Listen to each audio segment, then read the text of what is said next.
สิเป็นถ้วยเป็นจานอันนี้พี่น้องไอ้เนาะโอ้อันนี้ของกินที่น้องเพิ่นกินบ่เบิดมันบูดได้ดูกเลยนี่เนาะมีแมงบูดตอมเลยบ่กินเด้อเนาะคำสิกินก็ต้องขั่วใหม่เด้อบ่มีอีหยังได้พี่น้องไอ้เนาะนี่เป็นนี่มีแต่เด็กๆน้อยๆเป็นหม้อกะล่ำอันนี้พี่น้องไอ้เนาะหอยตะลองกองแต่งอยู่ใส่ทานเนาะคุณเจ้าเนาะใส่ทานใส่พื้นแม่นบ่แม่นบ่ลูกอันนี้บ่ต้นกอยนะโดยแล้วก็พี่น้องไอ้เนาะบ่จันเกินบ่ได้ฮู้เด้นี่ต้นกอยอยู่ในหัวเฮือนเนาะนี่อันนี้เนาะนั่นก็แม่นบ่ไอ้หัวอันนี้บ่เบิ่งอยู่หั่นเอาขึ้นมาให้ระบาเบิ่งอันนี้บ่หัวกอยนะโดยอุ้ยเอาบางหัวมันสิใหญ่กว่านี้เนาะอันนี้หัวน้อยอันนี้เนาะโดยปล่อยไว้ดนเนี่ยมันเรือรังเนี่ยมันโอ้ชั่นขโมยดีคอยสิฟ้าลุงบอกเพลงเขานี้มันใกล้ไวมันไวอยู่ตอนนี้แต่ว่ามันปกติตอนนี้มันถามมันนี่ขึ้นเลยมันต้องเปลี่ยนโอ้มันขึ้นข้างเดียวป่ะโอ้ใส่เลื่อนเนี่ยใส่เลื่อนภาษาพังไทยเพิ่นใส่เลื่อนเนาะบ้านเฮาใส่ลงหำบอกขอโทษขออภัยเอาดีๆเด้เอากระปั้นก็ได้โอ้ยปั้นใหญ่โพดเถอะยังมาทำนี่เนี่ยเนาะอันนี้โมเมนต์ว่าเรื่องหยอกเราได้พี่น้องเลยเนาะอันนี้ก็เราว่าเรื่องจริงเนาะต้องกินยามันยัง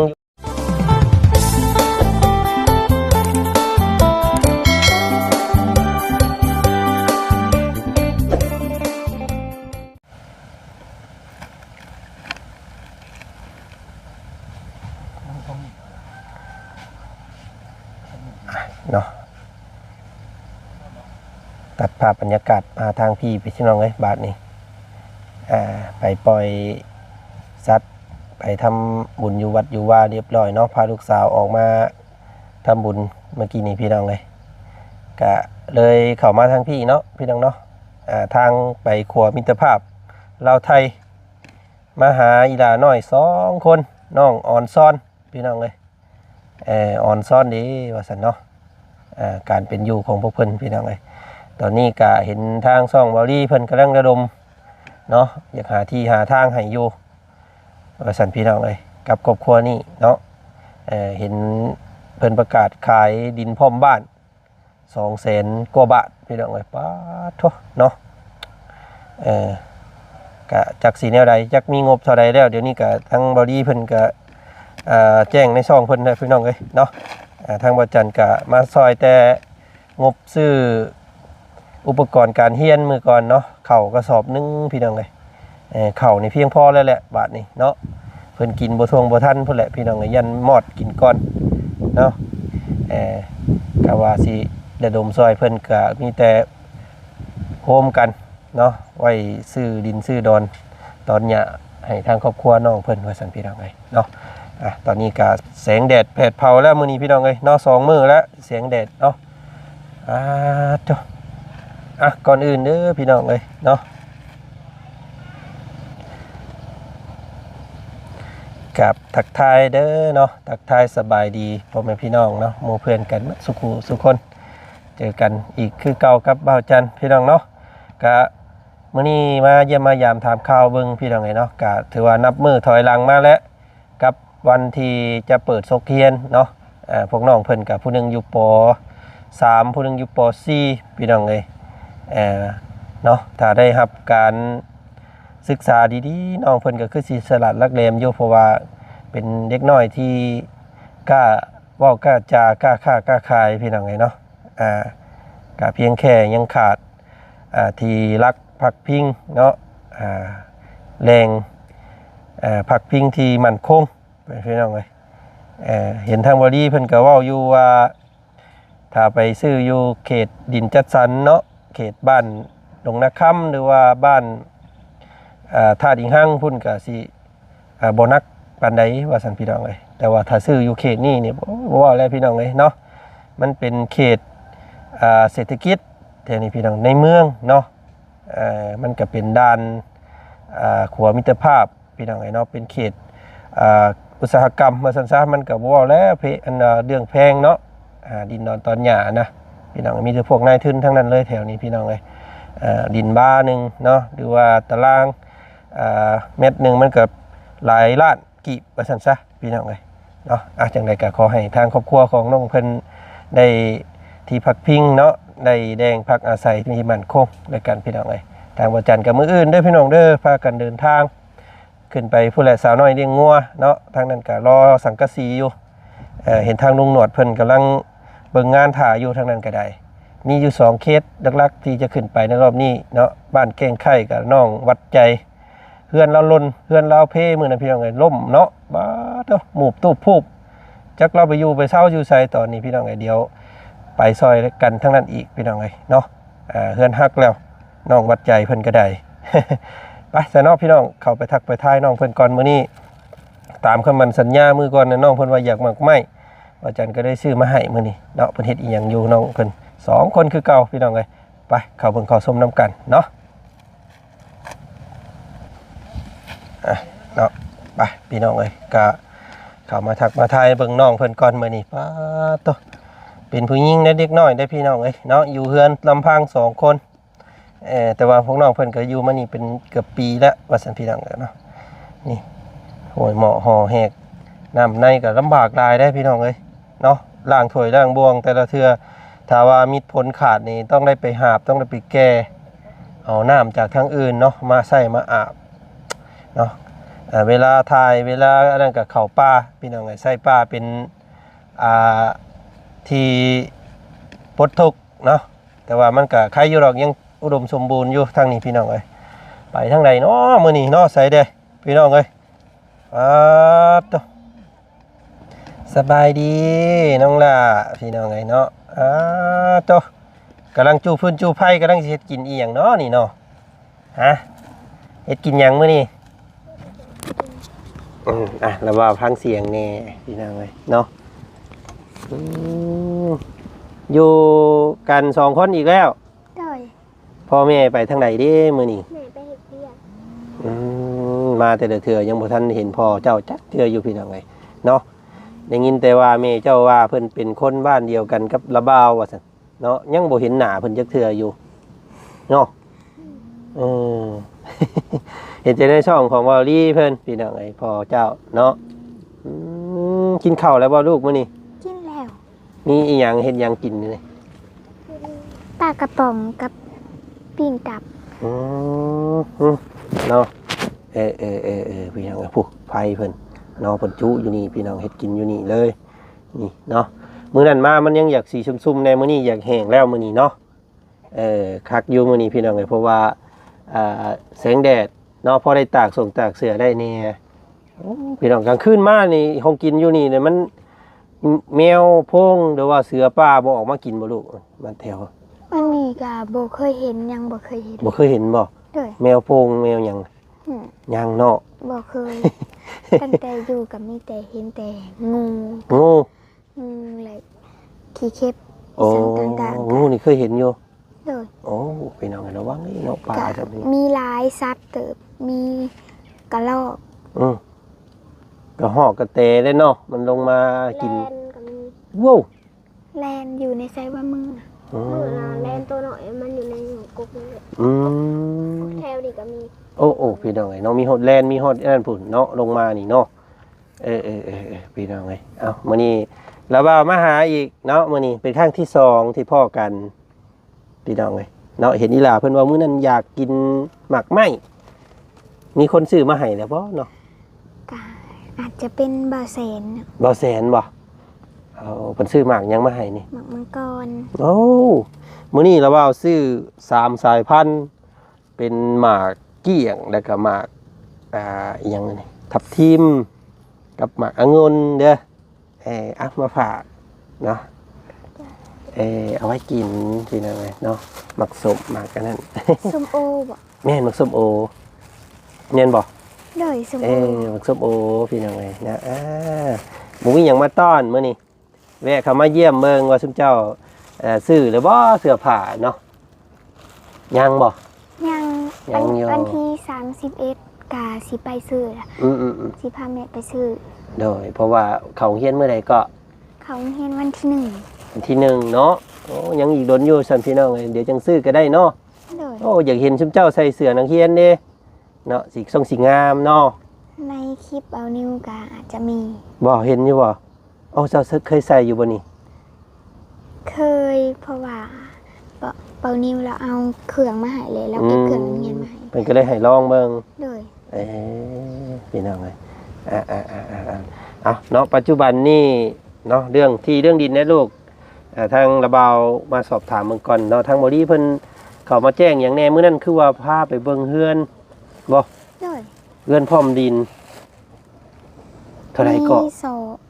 อันเงินพรมดินหลังสีฟ้าว่ะ โดย หลังสีฟ้าน่ะ4 เซนหา ป้า ปกตินี่เพิ่นว่า5 เซน 450,000 บาท โดย เนาะบ่แม่น450,000กีบเด้อเนาะโอ้นักเลยสิพี่น้องเอ้ยเนาะว่าพี่มายืนอยู่กระตูบอันน่ะพ่อเจ้าพี่มาเปลี่ยนมุมก่อนพี่น้องเอ้ยเนาะมาดินมาอันส้มน้ำมื้อนี้เนาะอันนี้เป็นหม่องนอนของพ่อเพิ่นเด้อ โดย พี่น้องเอ้ยของน้องเพิ่นน่ะอยู่พุ่นเนาะนี่น้องคนกับแม่เนาะมื้อนี้แม่ไปเฮ็ดเวียกแล้ว โดยไปเทปูนใส่ท่อซอยพอ โอ้เนาะบ่ได้อยู่แต่ละมื้อเนาะขยันอยู่พี่น้องเอ้ยเนาะขยันเพราะว่าเขตนี้เป็นเขตเศรษฐกิจเป็นเขตที่เวียงงานหลายอยู่เนาะจังพ่อน่ะทางว่าแม่เพิ่นว่าคำว่าไปทางอื่นทางไกลนี่แม่เพิ่นว่าบ่อยากไปเนาะเพราะว่ายังบ่คุ้นแก้วย่านหาอยู่หากินยากพี่น้องเอ้ยมีบ้านมีเฮือนแต่ว่าบ่มีเวียกเฮ็ดนี่ก็ยากได้เนาะลูกเนาะคิดเห็นแม่อันหยังก็พี่น้องเอ้ยแม่อุตสาเนาะแม่เกษาแม่อุตสาตอนน่ะหมออันแม่ของน้องจิมมี่จำม่ำนะพี่น้องเอ้ยตอนนั้นก็ไปซื้อให้เราอยู่ปูนเนาะทางแถวบ้านดงบังพูไปแล้วมันหมุ่งค่าขายบ่มีเราก็เลยอยู่บ่ได้เนาะต้องปบมาเขตที่เศรษฐกิจพอได้ค่าได้ขายว่าซั่นซะพี่น้องไอ้นี่ก็แม่เพิ่นว่าคำอยู่เขตนี่น่ะอยู่คำเขตอยู่แถวบ้านดงนาคำอีหยังนี่ได้อยู่ว่าซั่นพี่น้องเอ้ยเนาะแต่ว่าเพิ่นยังบ่ทันได้ซื้อบ่ลูกยังบ่ทันได้ว่าเนาะเรื่องดินเนาะ โดย ทางบอดี้เพิ่นมาแจ้งเพิ่นมีงบเท่าใดก็ ยังบ่ทันมี บ่ โดย โอ้ก็เห็นเพิ่นเอาเงินมาเป็นปึกๆอยู่มื้อน่ะ ผู้ใหญ่ใจดีเพิ่นผากมาให้ เนาะเท่าใดเพิ่นบอกเจ้าบ่ ก็บอกอยู่มื้อนะคะหัน2 ล้านวานชื่นนี่ก็มื้อชื่นนี่2 ล้านแล้วก็3 แสน3 แสนแล้วต่างหาก3 แสนนะแล้วก็มาอีกวานชื่นนี่ก็1 อันเบานิวบ่แม่นเบาลี1,000 โอ้ที่แล้ว ผู้ใหญ่ ยัง ใจดีอยู่ ขย่อยมาเรื่อยๆอยู่เนาะถามน้องเพิ่นซื่อๆดอกเพื่อน้องเพิ่นฮู้พี่น้องไงเนาะทดสอบเบิ่งว่าน้องเพิ่นฮู้หยังแน่เกี่ยวกับทีมงานเฮาแต่ว่าทางบ่จันทางทีมงานก็คุยกันอยู่เนาะ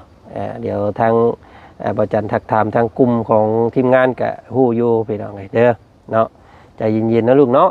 อยู่ไปนี่ก่อนเนาะถ้าไปอยู่แถวท่าดิงห้างพุ่นไปบ่อยากไปอยู่บ่บ่ท่าดิงห้างเคยฮู้บ่ กะ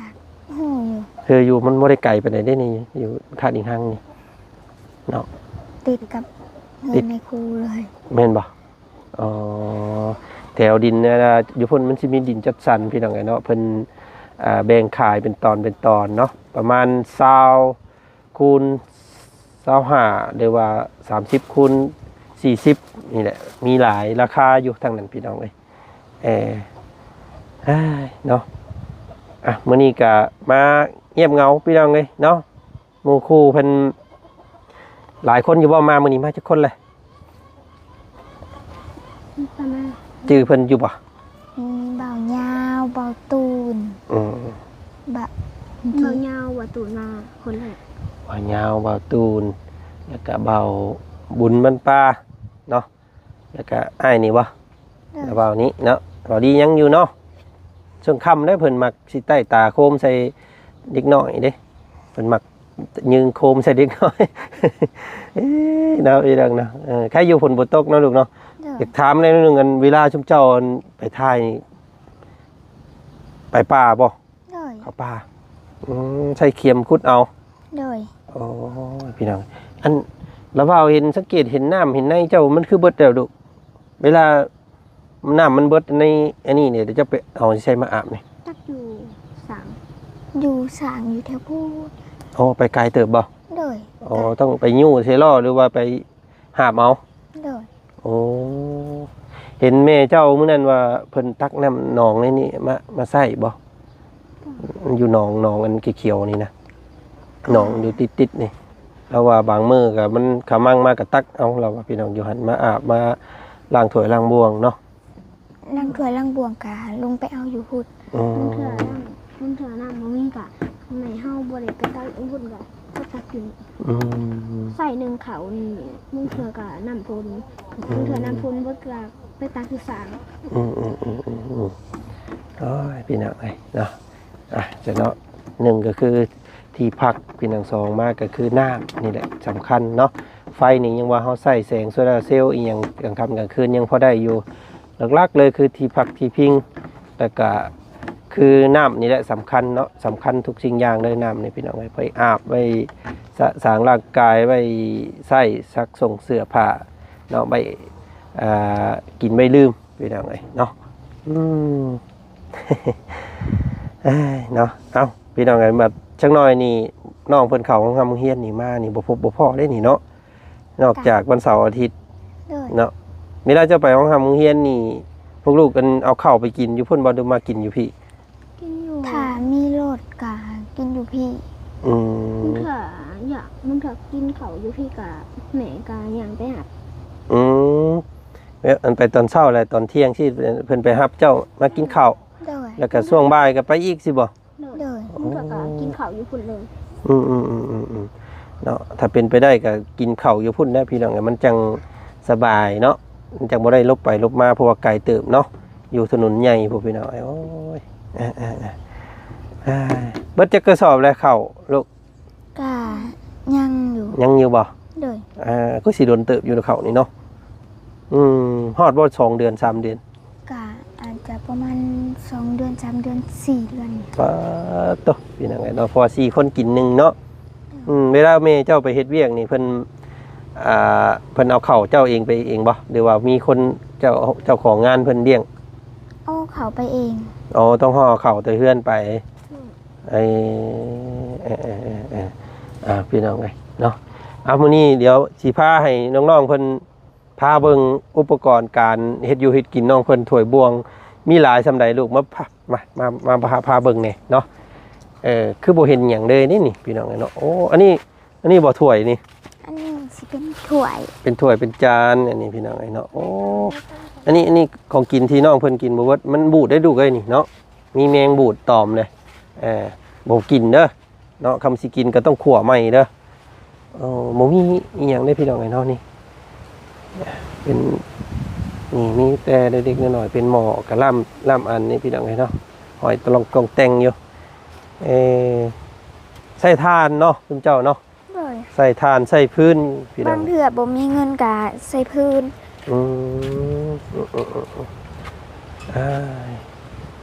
อยู่ป่าอยู่โคกอยู่ขนงอีพี่น้องเลยเนาะไปมาพุ่นเราไปเนาะพามาเบิ่งเฮือนพี่ไปเนาะมาพี่น้องไอ้มื้อนี้กาบ่มีหยังเนาะมาเยี่ยม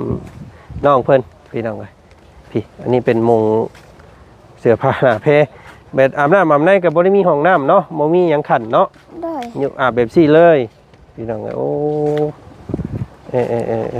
นี่รถราง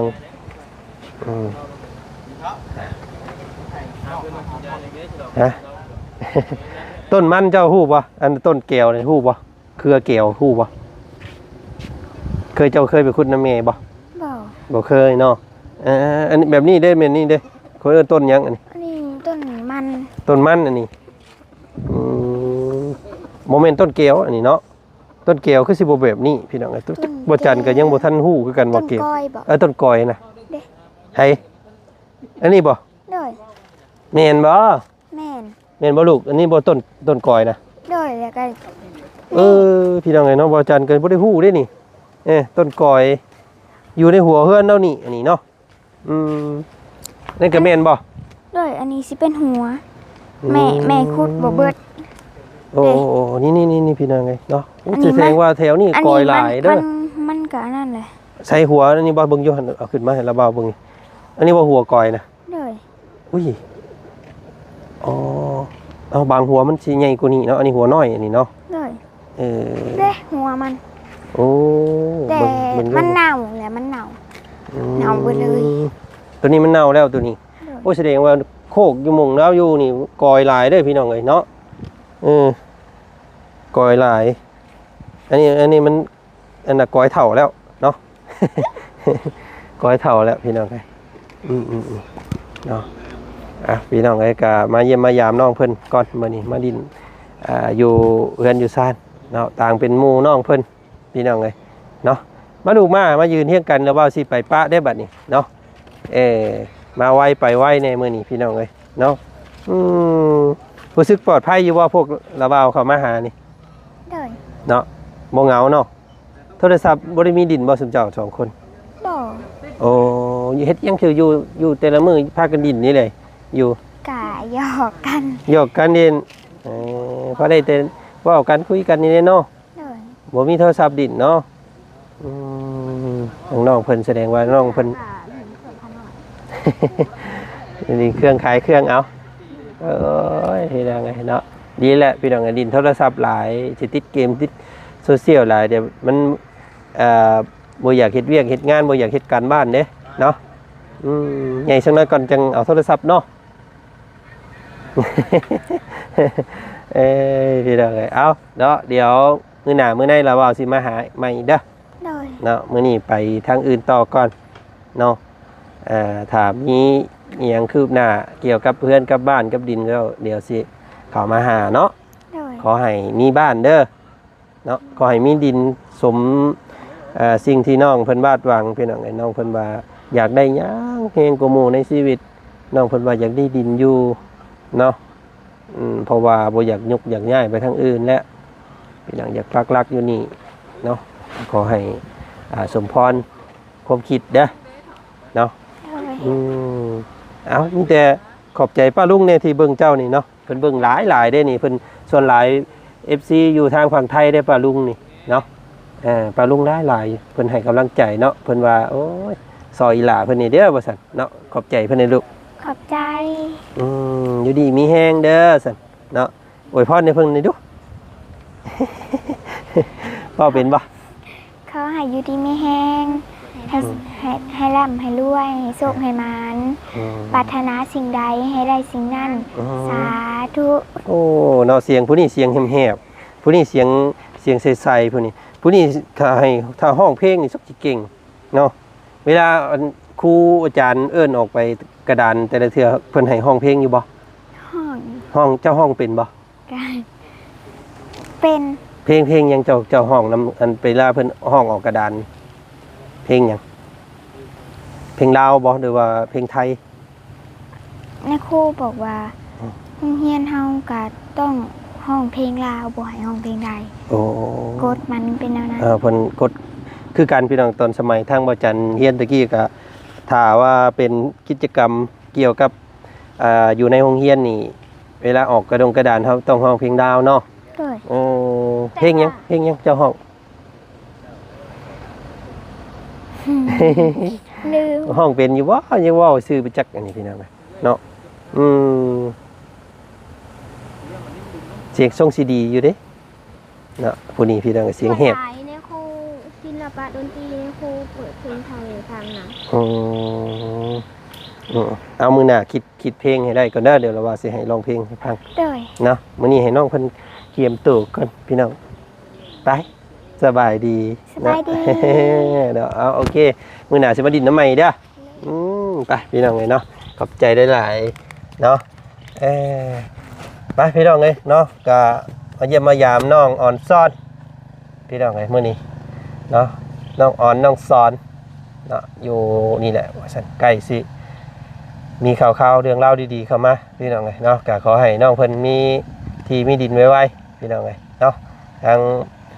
ทีมงานเฮาก็สุดแต่หาทางซอยพี่น้องเอ้ยกด